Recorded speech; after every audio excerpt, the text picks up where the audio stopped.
Salut tout le monde! On se retrouve aujourd'hui pour faire du succès, donc le fameux gâteau au chocolat avec des noisettes. Alors il y en a qui mettent des noisettes, il y en a qui mettent pas. Le stream va se passer en deux parties du coup. On va commencer par faire le biscuit à succès. Et ensuite, une fois qu'il sera au four, on s'occupera de la ganache qu'il faudra faire refroidir afin de finir nos succès. Et en dernier, on les trempera dans le chocolat, histoire d'avoir cette fameuse coque craquante de chocolat tout autour du succès. Donc on démarre par la pesée des ingrédients du biscuit. Du coup, on va commencer par... on est tout bon pour le biscuit succès, on a tout préparé, tout pesé. On va commencer à monter 100 grammes de blanc. Donc on commence à les laisser monter petit à petit. Après on s'ajoutera en pluie un petit peu de sucre. Du coup pareil, on a 100 grammes de sucre semoule à rajouter en pluie par-dessus. Ça va permettre à ce que nos blancs d'œufs se tiennent bien. Une fois que ça sera bien monté, le sucre et les blancs d'œufs, on y ajoutera à la main du coup la poudre d'amande, la farine et on y mettra sur la plaque de cuisson. Let's go!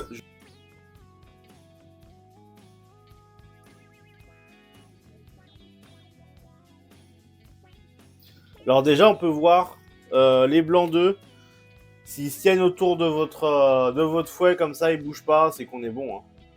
Là, vous voyez, il n'y a rien qui bouge. Même les petites pointes qui sont au bout, elles ne bougent pas. Hop, si je rapproche plus de la cam, vous voyez, on est vraiment nickel hein, en termes de tenue. Là, c'est exactement ce qu'on recherche.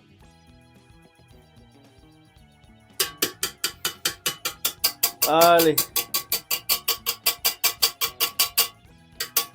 On tape un peu le crochet, le crochet, le fouet, histoire de récupérer tous nos blancs d'œufs. La cuve, on n'aura plus besoin de la matinée. Et maintenant, on va s'y ajouter du coup notre poudre d'amande et notre farine. Donc on a 100 g de poudre d'amande. On va y ajouter, on va la tamiser un petit peu parce que du coup celle-là a des grains.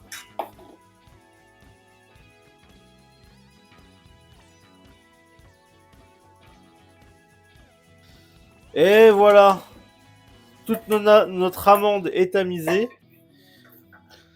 Je tamise la farine hein, par-dessus, comme ça on a toute notre matière sèche. Alors la farine, en vrai je la tamise pas à chaque fois, hein. C'est juste que là, le tamis est déjà sorti. Pour 20 grammes de farine, on peut y aller, hein, on peut tamiser. Hop, tiens, je vais le faire avec l'autre cam, on va essayer, comme ça je vais vous montrer le geste du coup pour incorporer les matières sèches. Du coup ce qu'on va faire c'est qu'on va casser en deux nos blancs, on remonte et on répète ce geste à chaque fois. Vous voyez, tac.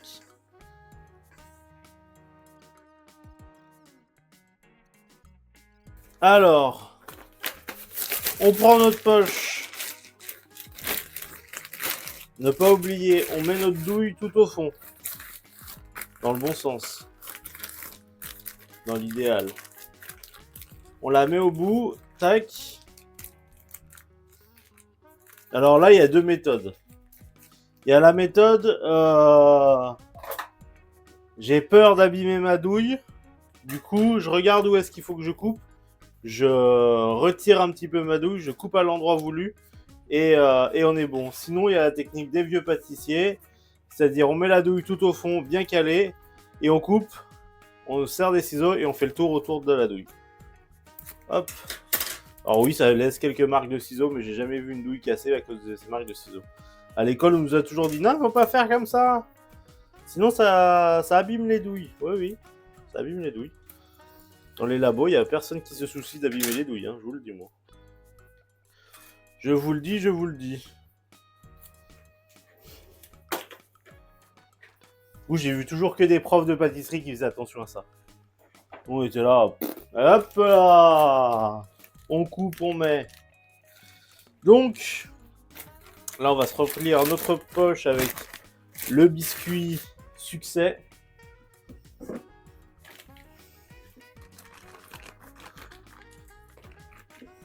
Ça fait plaisir un peu d'avoir un joli biscuit et tout comme ça.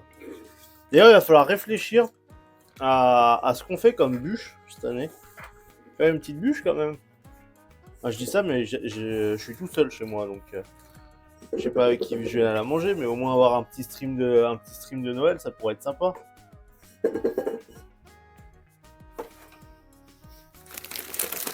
Hop, on a tout notre biscuit.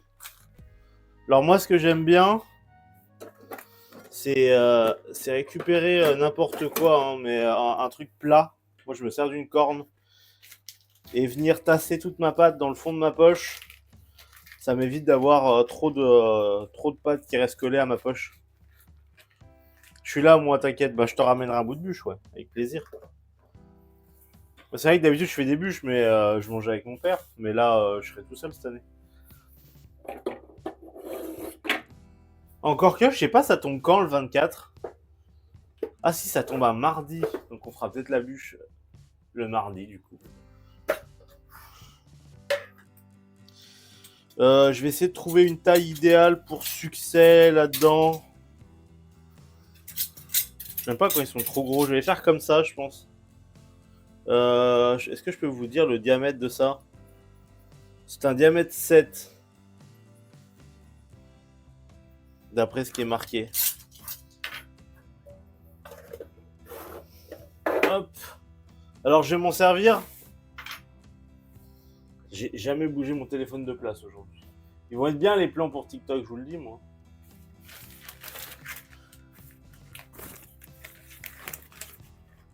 Hop.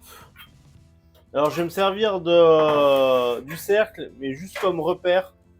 Donc je vais le mettre là, je vais pocher à l'intérieur. On peut aussi tracer des traits au marqueur et puis retourner la feuille pour éviter qu'il y ait du marqueur sur notre biscuit. Il y a pas mal de façons de faire.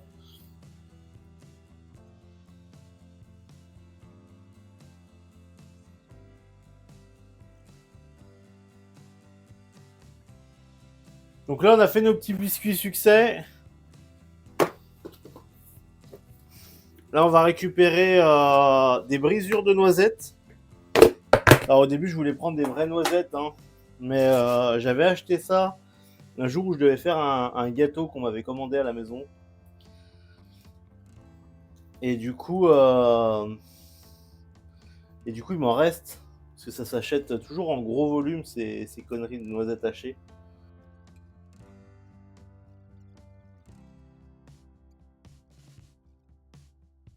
Allez, hop. Et ça part au four. Donc à 165 degrés, je pense une petite dizaine de minutes, pas plus. Hein. Alors, je pense qu'on peut envoyer bien 250 grammes de crème. Alors, une ganache, pour le coup, c'est vraiment tout con. C'est juste que vous mettez le même poids en crème qu'en chocolat. Noir, en tout cas. Parce que le chocolat noir, le chocolat blanc et le chocolat au lait, ça sera pas les mêmes proportions qu'il vous faudra pour faire une ganache avec. Mais pour le chocolat noir, c'est vraiment très simple. C'est exactement la même quantité de crème que de chocolat. Une plaquette, ça fait combien? Ça fait 205. Eh ben, je vais faire une plaquette. 205, c'est bien 205. Pourquoi s'emmerder? Pesons si ça fait vraiment 205 par contre.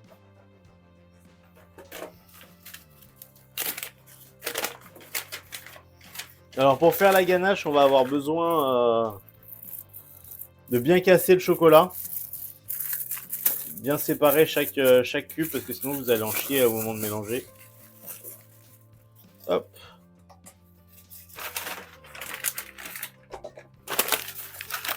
« 201. Allez, 4 grammes qui ont disparu entre ce qui est marqué sur le paquet et le chocolat.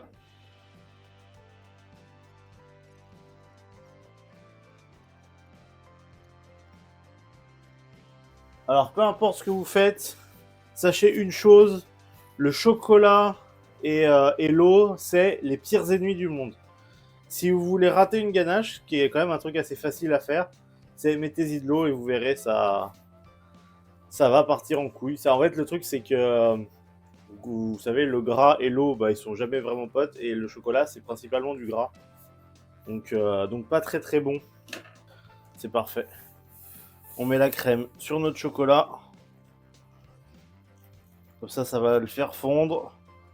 Et après, on remue avec la maryse. Alors déjà, je peux me servir de la maryse pour aller chercher la crème qui reste sur les bords de ma casserole.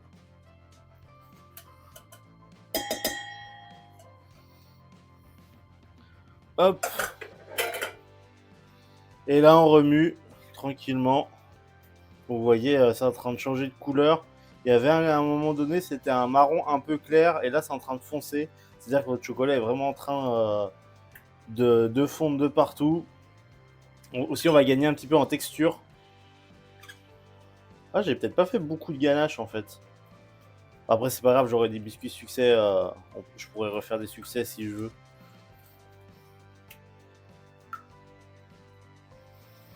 Après, quand vous pouvez, un truc qui est bien pour la ganache, c'est de la passer un petit peu au mixeur. On va peut-être lui faire ça, même si j'en. Alors, quand il n'y en a pas beaucoup comme ça, c'est un peu gênant parce que ça a tendance à gicler un peu de partout. Mais ça vous permet d'avoir une ganache bien homogène. Parce que là, il reste 2-3 petits bouts de chocolat et à première vue, ils n'ont pas tellement envie de fondre, quoi. Je vais vous montrer une façon simple aussi de mettre en poche. Façon simple qu'on apprend en cours pour tous ceux qui ont du mal. C'est la technique du litre. On prend une poche, on la déroule un petit peu,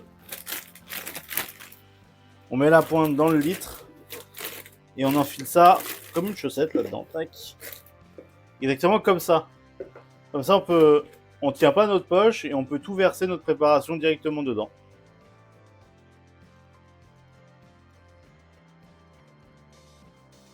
Et là, j'ai fait un petit nœud au bout histoire de bien la fermer. Et là, on va la mettre au congélateur.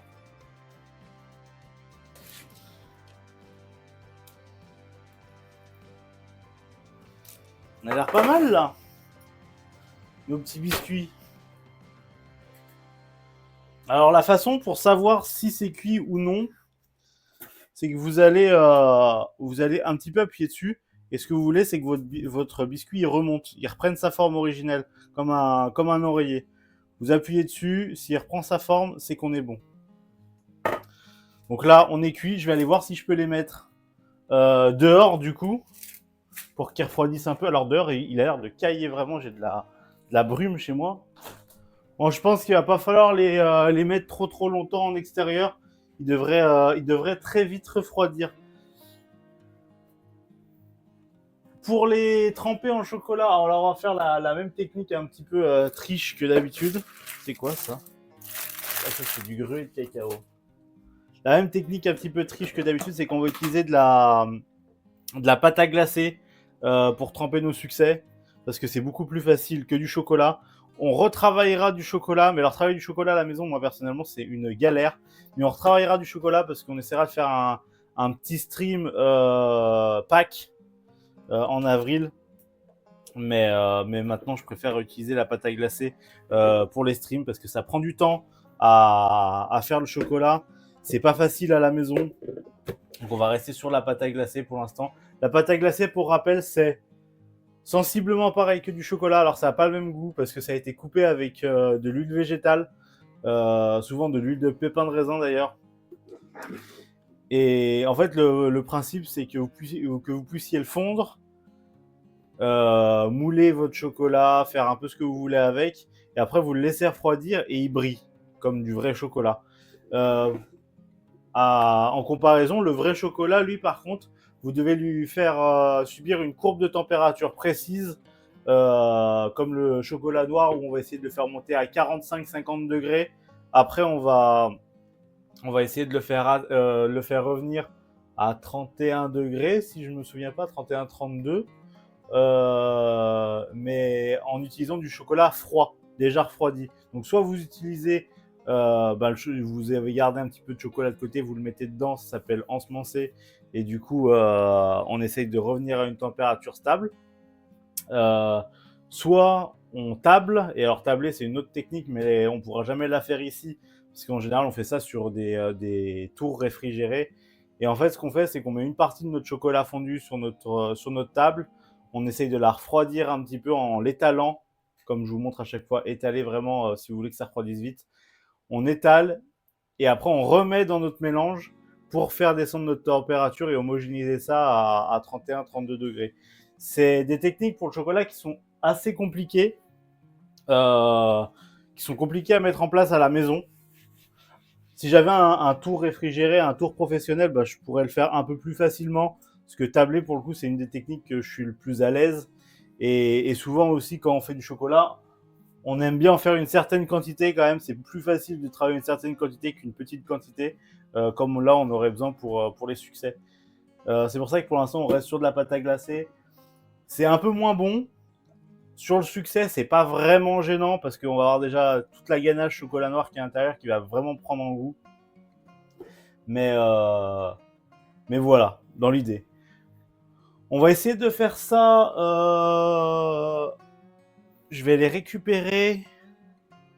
Une feuille guitare. Ça sera pour faire reposer notre chocolat dessus.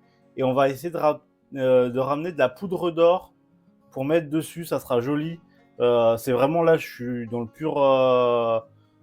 pur traditionnel, un succès traditionnel. Ça, c'est tout dans ma réserve. Je reviens dans 2 minutes. Et là, on a nos petits biscuits qui ont refroidi, du coup. On va venir les décoller. Et on va s'assurer qu'ils fassent la même taille pour que ce soit plus facile à monter, hein, tout simplement.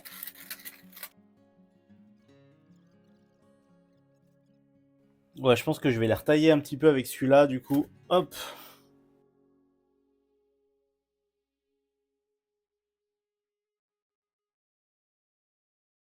On fait un petit coup de propre. Après, on regarde la ganache, ce qu'elle en dit. Hop. Là, on met tout dans la poche. On poche notre ganache sur notre biscuit. Et on colle un deuxième biscuit par-dessus. Ouais, la ganache, elle est pas trop mal. Hein. On pourra même peut-être essayer d'en tremper un.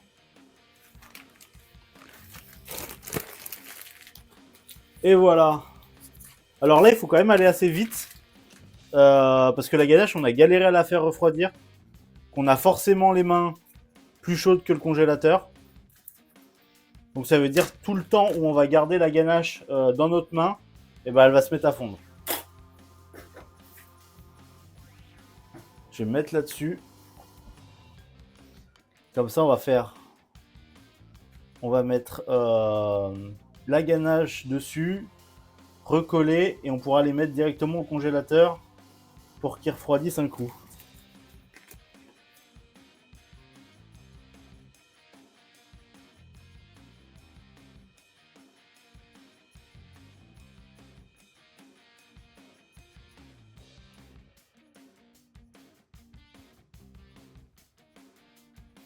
Ouais, j'ai pas, moi, le song request, il faudrait que que je le mette, je pense.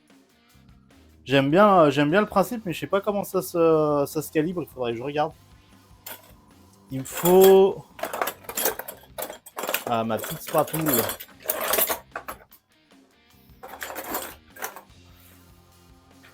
Petite spatule. On va venir... C'est 5 minutes. Ah bah ouais, avec plaisir. Hein. Parce que là, tu passes par YouTube en plus. Parce que moi, j'ai que YouTube, j'ai pas Spotify et tout. Ah si, j'ai 10 heures, je crois. Hop, et on va venir lisser le bord tout autour. Comme ça, on enlève le surplus de chocolat. Donc là, c'est un peu plus difficile parce que la ganache, elle est en train de fondre. Hop. Je vais mettre le surplus dans un coup de poule. Alors, ce qu'il faut, c'est pas trop appuyer dessus. Hop. On fait le tour de nos biscuits pour être sûr que le chocolat soit bien à l'intérieur. Pour essayer de lisser aussi, ça sera plus facile après de passer un coup de... Enfin, de tremper dans le chocolat. Je cherche mes mots, donc je suis en train de faire autre chose. C'est normal. En soi, normalement, je galère pas autant à faire un succès. Mais là, vu que je travaille, on appelle ça en direct. C'est-à-dire que je vais essayer de faire tout le même jour et tout même potentiellement dans le même stream. Faut forcément s'adapter, c'est des techniques différentes. Parce que en soi, moi, j'aurais fait mon biscuit, ma ganache, j'aurais tout laissé au frigo jusqu'au lendemain. Au travail, c'est ce qu'on fait. Hein. On laisse tout reposer toute une nuit dans le frigo. Le lendemain, on arrive le matin, notre ganache, elle est bien froide, nos biscuits sont bien froids. Et là, on commence à tout monter directement à ce moment-là. Hop, j'ai dit ça au congèle, on met un petit coup de propre. Et après, on essaye d'en tremper un ou deux, voir ce que ça dit. Hop, on a notre chocolat qui est fondu. Je vais passer sur la deuxième cam, histoire que vous voyez mieux ce que je fais. Donc là, je vais prendre mon gâteau, je vais venir le tremper avec la fourchette, mais je vais la faire tourner, la mettre en biais comme ça, pour être sûr que je puisse taper dans mon chocolat sans que la fourchette s'en aille. Donc là, je vais le tremper entièrement dans le chocolat, jusqu'à ce que ça arrive vraiment au bord de mon biscuit. Là, je relève doucement, et je fais des petits gestes comme ça pour appuyer, pour que le chocolat il tombe un petit peu. Et est-ce que je vais y arriver? Je suis un petit peu en galère. Alors, ce qu'on fait normalement, c'est quand on trempe comme ça, on essaye de faire en sorte que... Peut-être utiliser 2 fourchettes. Que le chocolat touche toujours un petit peu le succès pour que ça tire notre chocolat. En fait, ça va affiner notre couche de chocolat. Donc là, on a notre chocolat qui est dessus. Hop. On attend de voir si ça goûte un petit peu quand même. Alors, normalement, on secoue toujours un petit peu pour affiner la couche de chocolat. Mais là, c'est en train de craquer un peu au-dessus vu que c'est frais. Et du coup, on va poser... Hop. Sur notre feuille guitare, bien à plat. Et normalement, on touche pas. Et s'il n'y a pas trop de chocolat, normalement, on devrait s'en sortir. Il a l'air pas trop mal.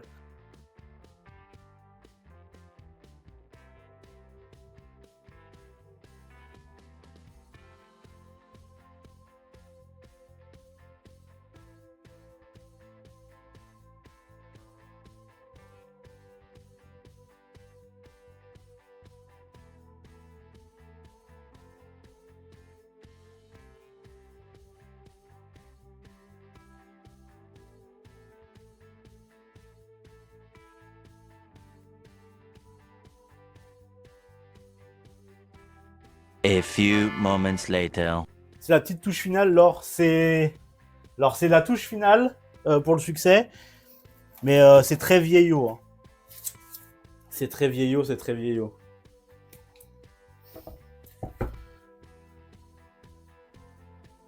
Ok, on est bon. J'ai mon congèle qui est ouvert. Je suis fou.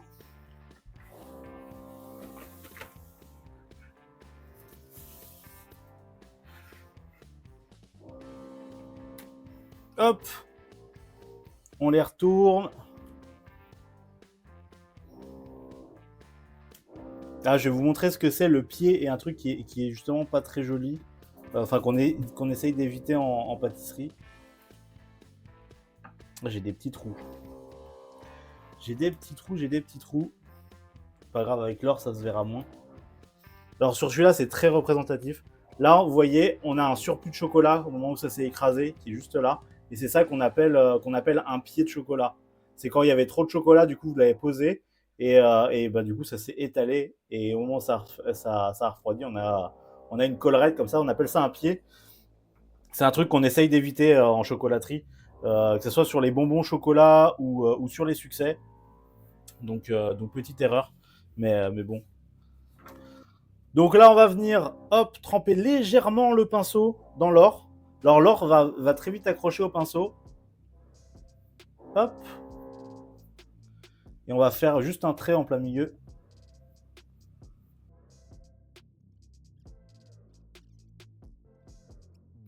Comme ça, on est pas mal. Comme ça, on a nos petits... Bah, hop, je vais vous montrer carrément la plaque. Là, on a nos petits succès. Alors, c'est pareil, il y a eu 2-3 bulles d'air, là. Je voulais pas trop... En fait, le mieux, c'est que quand vous les posez sur votre feuille guitare, vous les écrasez un peu pour être sûr de ne pas avoir ces bulles d'air sur vos succès. J'ai évité de le faire parce que j'avais peur que ça fasse des trop gros pieds. Et j'ai voulu esquiver un peu les pieds, mais du coup, je me suis chopé je me suis fait avoir, j'ai eu des bulles d'air. Mais après, on les a fait en direct. Pareil, hein, si vous avez le temps de bien les congeler avant de les tremper dans le chocolat, vous verrez que c'est beaucoup plus facile à faire. Parce que du coup, bien congelé, vous allez vous retrouver, vous allez les mettre dans le chocolat. Votre fourchette, elle va jamais tomber parce que bah, du coup, ça sera dur de chez dur. Vous allez pouvoir les tremper tranquillement, sans aucun souci. Et le chocolat va ultra vite figer aussi, parce que vu que c'est ultra froid, ben, votre chocolat va durcir beaucoup plus vite. En tout cas, voilà, c'était le petit stream succès. J'espère en tout cas que ça vous a plu. Merci à tous d'avoir été là sur ce stream, et pour ceux qui sont sur la rediff YouTube aussi, merci à vous de l'avoir regardé en entier. On se retrouve du coup la semaine prochaine pour de nouvelles recettes. Il y a les plannings qui arriveront comme d'habitude lundi matin avec la recette de la semaine prochaine. Merci à tous en tout cas d'avoir suivi cette vidéo. Et à plus tout le monde.